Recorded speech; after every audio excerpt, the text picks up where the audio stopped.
Hello everyone, welcome back to the channel. I know it's been a few weeks since I saw you last, but I've been having some challenges, which is inevitable on a build of this importance.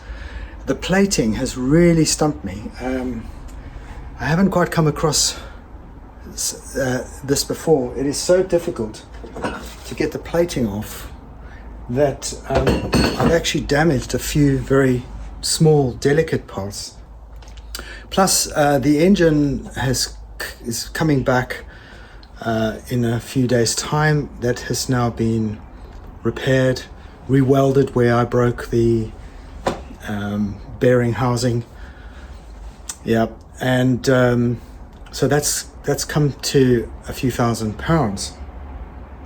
All these things contribute to the delays that I have in raising money per video series to be able to do some of this stuff. Now, it's not a complaint, it's not a moan, I'm not begging for money or any of that stuff. I'm just explaining that some of these projects are not so easy when you make mistakes. So I have had to make a plan. What I've decided to do is to find a motorcycle, a current motorcycle, for a decent price, and take a gamble on doing a quick flip. It's again an interesting project to do any motorbike for any viewers on this channel, but just so that you know, that is going to be one of the features I'm going to have to build into doing big projects like the Norton Commando, is to take on these additional projects so that I can make some money from them. So with that said, let's get on and I'll show you what I've done with all the plating, and there's quite a lot of work that has been done already. We're not far actually from the end. There's a few silver bits and pieces we have to paint, and we should conclude this build. So stick with me and I'll see you on the other side. I'm going to sand this plating back to get it ready for plating, either the nickel or chrome. I think I need to explain what I'm doing here. This is it's a media blaster, but it's not the silica blaster, which is a fine silica sand. Here's some of this stuff. This is a kind of a plastic beading. So unfortunately the silica blaster is not in operation, so I'll do what I can with this and get rid of this, and then the rest I'll sand off. So it doesn't come out amazing like you would expect with a silica blaster, but it'll get rid of this grime so I can start working on it. Actually, that said, it's come out really well. What happens with chrome, and this is sometimes gets people confused, is chrome has natural little spores, holes through that go through to the mild steel. They're never completely covered, and over time ingress water gets into these tiny little pores, goes behind and starts to rust out the mild steel. And what happens then, a mushroom effect takes place, is where, like a little volcano, the lava, the mild steel rust comes out through those little holes. Sometimes disrupts the hole, makes it bigger, which is why you get this pitting, but generally then falls on over the top and then sticks itself to the chrome surface. So although it looks incredibly rusted, like this did, actually you can just see the tiny little spore holes, which you can sometimes rub out. I've done this on a few bikes before, been quite amazed if you look at wheel rims and things like that. Now, there are two types of sanders you use on these particular cases. One is the low grade sanding, which is least invasive, which is an oscillator. You can see I can stop it. It sort of vibrates like this and turns naturally. Or if you really want to get into deep grooves, you want to flatten those off, a round spinner like this is what you want to use in this particular case. This will spin its way through. This is 80 grit and this is 80 grit, but this one does a lot more damage than that one does.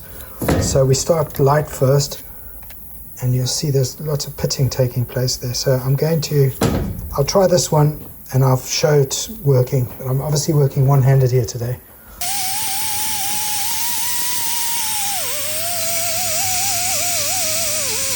see it acts like a portable grinding wheel. Not very abrasive, but enough to keep control if you want to try and keep the shape, which is great. So we put that in the rust inhibitor, and then we'll put a self-leveling primer on for these because it's not structurally gone too far. So this should be fine. One more ticked off the box. Most of the rust is off now. The plating has been compromised, obviously. Yeah, and I have to take this out.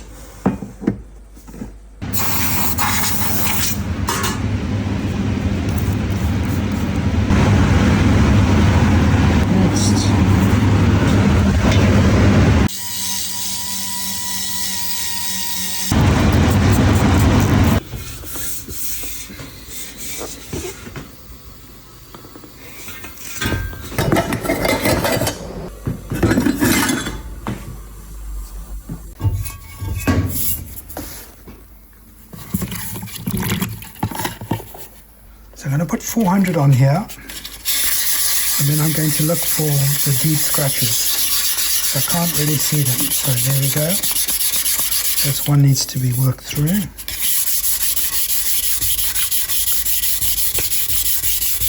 There's another one. Really want to get all this oxidization off so you can see a better relief surface. So quite a lot wrong with that.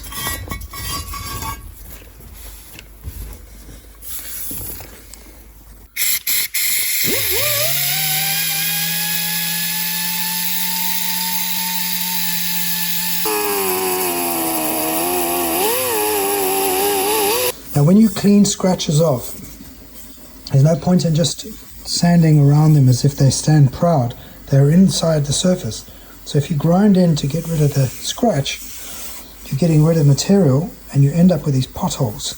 So when you shine this, you get this run. So you really, it's very important that you keep removing material from all the area, to within reason of course, because obviously the material is fairly thick. But there's a lot of material that has to be removed when you put a deep gouge in. So let's hope I've done it. I'll keep profiling and profiling as I go down.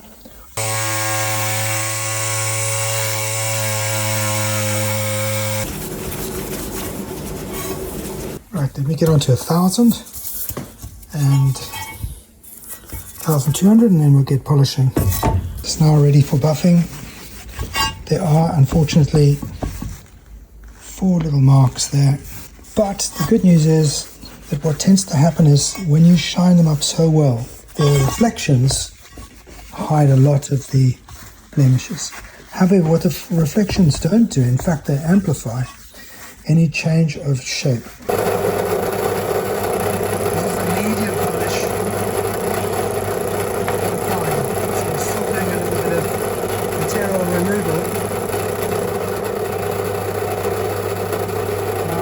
See how much more sanding I need to do. I'm just doing this testing here. It's pretty good.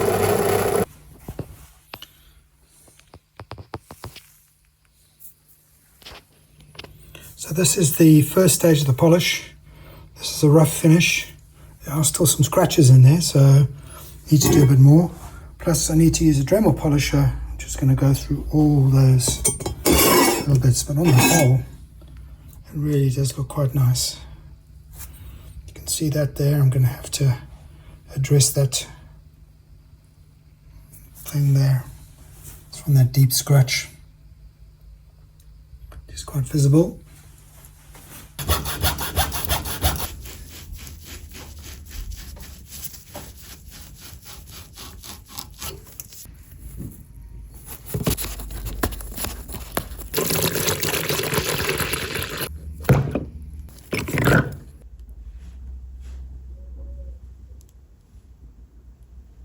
Let's have a look and see.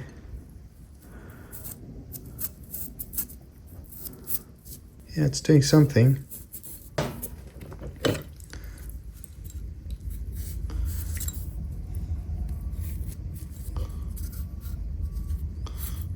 looks good. Wow, look at that. It says on the instructions 30 minutes. I would advise strongly to leave overnight if you're doing this type of thing.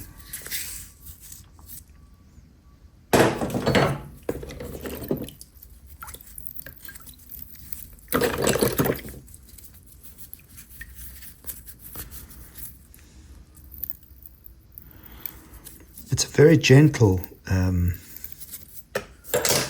rust remover, but if you give it time, it does a sterling job. Very nice. Wow. So these were, I just chucked these in and I didn't actually clean them at all. I just wanted to see how much prep work you'd need to do. It's hard to say. It does look like it's, I think these are just dark bolts. Okay, I think I've got a handle on this stuff now.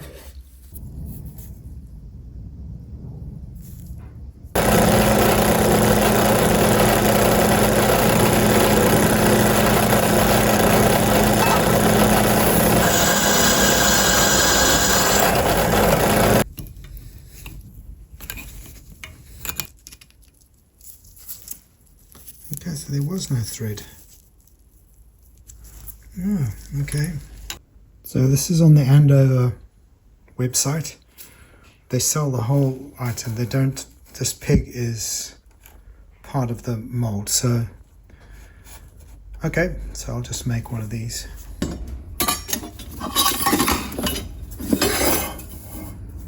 I'm not worried about these ridges, as long as the diameter is reasonable.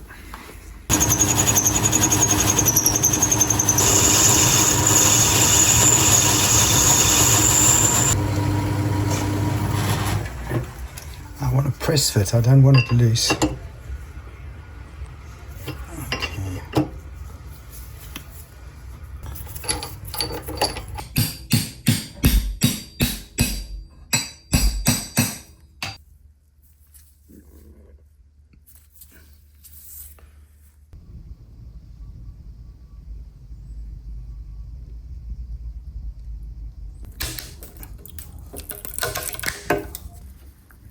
These are the hard yards. At the moment, this is the heavy labor stuff. This is going to need some work.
So I've softened up this rubber.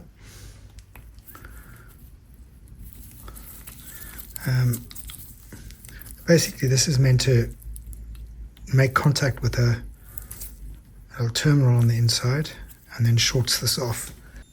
And that's now consistently good.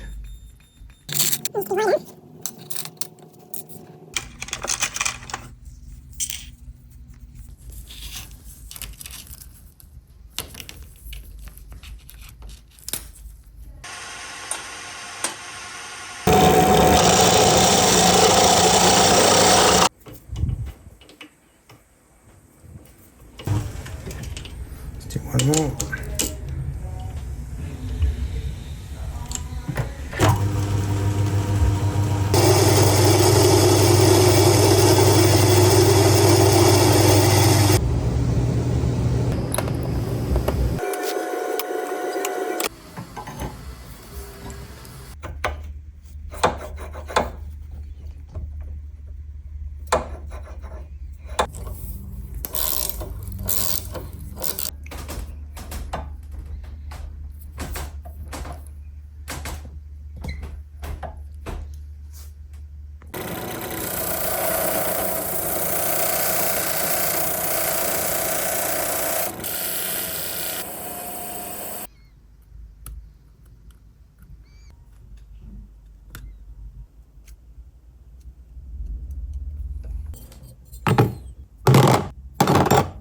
So I've gone online to have a look and see how I can get rid of this plating, because I have tried. It's crazy. I've tried to sand this off, it's really impossible. Now, this is not typical of chrome. This is more nickel plating because it's a kind of a yellow finish. Now, I've had a look and looked at the archives of the Norton, and it does say that the early 68s had a lot of chrome, but they weren't sure whether there was some nickel. Well, I'm going to try and see whether this is nickel, because if this is chrome, this might not come off. It's a positive feeding to a negative, so we're going to basically nickel plate this mild steel part and get rid of this. So let's have a look and see. I'm going to put some power on now. Yeah, that's bubbling. So let's see if we can get rid of this.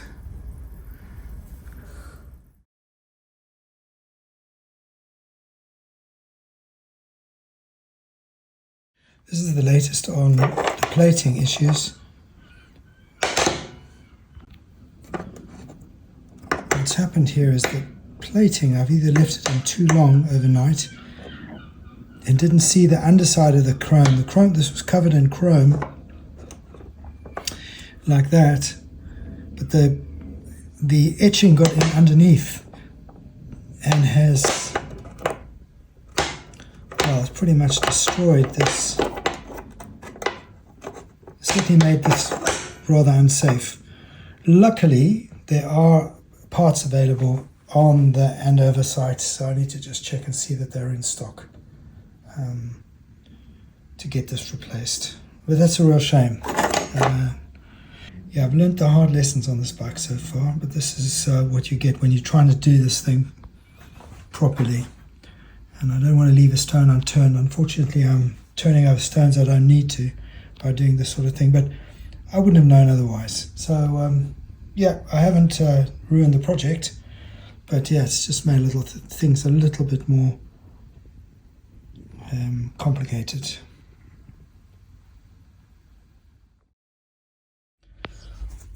So now tackling the gearbox, because what I've done is I have now fitted the isoelastics, I've fitted the rear suspension bushing, and this has all been oiled up and this is ready to go.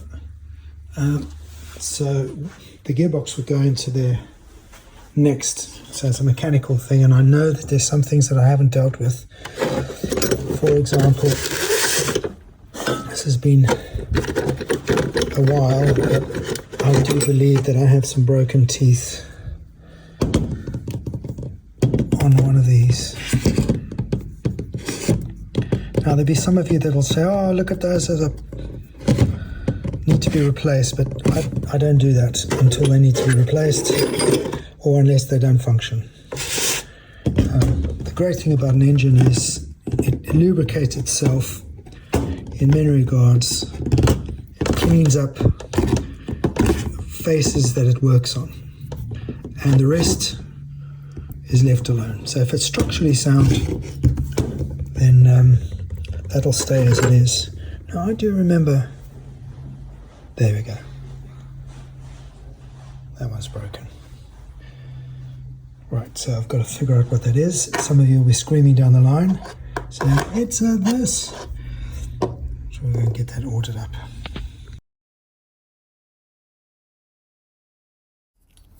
chrome is just lifting off. I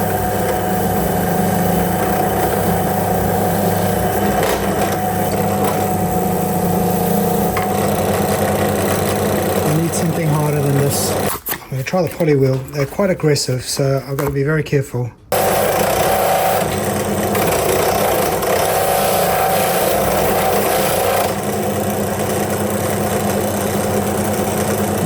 Keep going with this. Here we go. I've got a lot of scratches on there, and that's what it'll look like once it's nickel plated.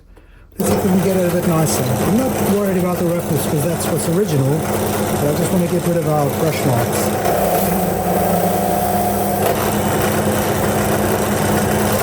Definitely smoother.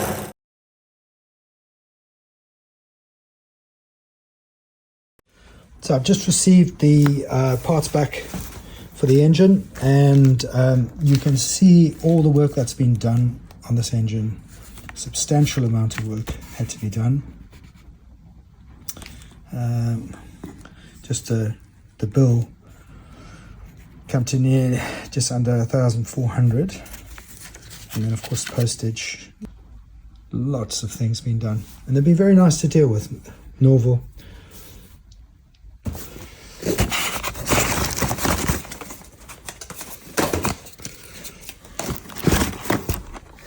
Right, you can see all the bits we've got. Loads of good packaging. Thank you, Norval. Also, the turnaround time was very reasonable. It's probably been with them for a month, which is, by all accounts, really not bad at all. Let's check this out. Right, so, there we go. So that's been re-sleeved. So that's now fixed, which is great because this is the original barrel, which I wanted to keep. No doubt it'll have to be resprayed again. But yeah, nice. This box should contain the repaired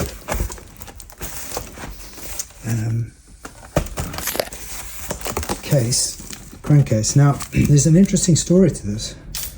The gentleman who welded this apparently was around at Norton the time that this bike was assembled.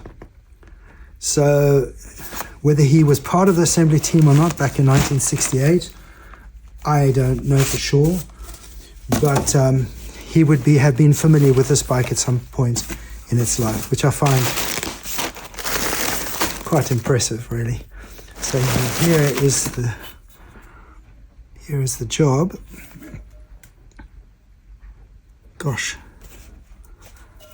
how has he done that? I just cannot see where he's repaired that. It's the number. Thank you, thank you, thank you.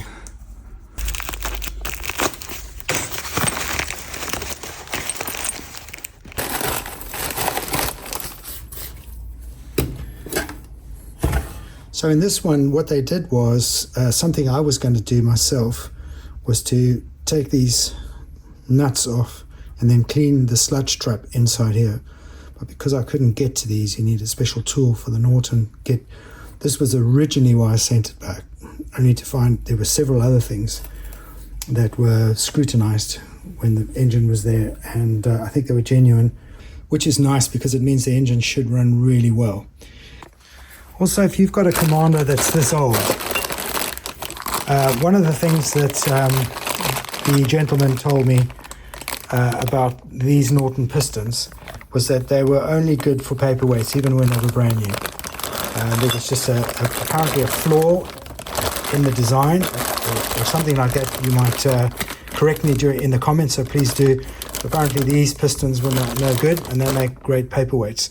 So he has given me the replacement ones, which they would have put in within even the first year. Pretty much the same, except a few changes here. There's some holes in the piston Obviously they're oil holes of some kind, I assume. And then I don't quite know what this was.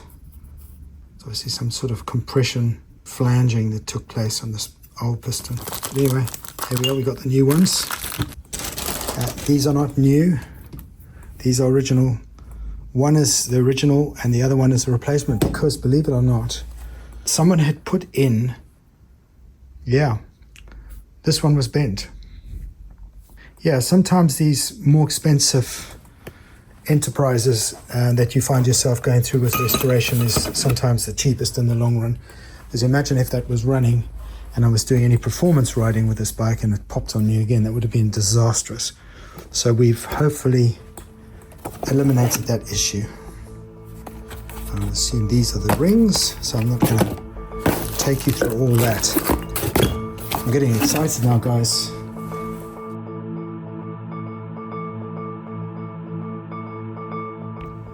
Yeah, it does feel a little backwards. Can't say I'm totally happy. I really want to do a modern bike like this. It's not my cup of tea, but you know, I think I can use my restoration skills to generate a little bit more income from bikes that are a little bit more, shall we say, popular with the younger audience.